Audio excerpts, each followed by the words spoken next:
birləşmələrini seçə bilmirlər. Bir şeyi yadımızda saxlamalıyıq, loru dildə desək, yəli çallı bir söz, əgər cümlənin xəbəri deyilsə, mənsubiyyət şəkilçisinə qədər eyni cümlə özü olur. Məsələn, deyir ki, mənim səndən zəhləm gedir. İndi gördüyümüz kimi mənim sözü burada yəli yal şəkilçisi qəbul edib. Yarı yal şəkilçisi qəbul etdiyi üçün bunun mənsubiyyətini axtarmaq lazımdır cümlədə. Bunun cümlədəki mənsubiyyəti zəhləm sözüdür. Mənim zəhləm. Zəhləsi getmək də frazeoloji birləşmə olduğu üçün parçalanılır. Ona görə də bu cümlənin hamısını biz xəbər olaraq götürürük. Bir də deyirəm, yəli çallı söz mənsubiyyətə qədər eyni cümlə özüdür. Mənsubiyyət şəkilçili söz də frazeoloji birləşmənin tərkib hissəsi olduğu üçün biz bunları parçalanmırıq. İkincisində, atamın bu işdən xəbəri yoxdur. Deməli, xəbərimiz predikativ sözlə ifadə olunub. Yoxdur. Nə? Atamın bu işdən xəbəri. Niyə bu cümlənin hamısı, daha doğrusu bu birləşmənin hamısı mübtədə olur? Çünki atamın sözündəki ın yəli aldı.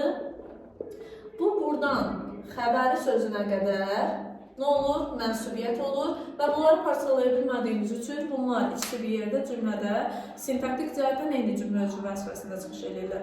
Deməli, başqa bir cümlə yazaq. Bu dəfə ikinci növ təyin sözləşməsi olsun. Məsəl üçün deyirəm ki, səhər küləyi onun saçlarını oynadırdı. Onun saçlarını oynadırdı. Şimdi bu cümlədə xəbərimiz nədir? Oynadırdı. Nə? Səhər küləyi, nəyi? Onun saçlarını.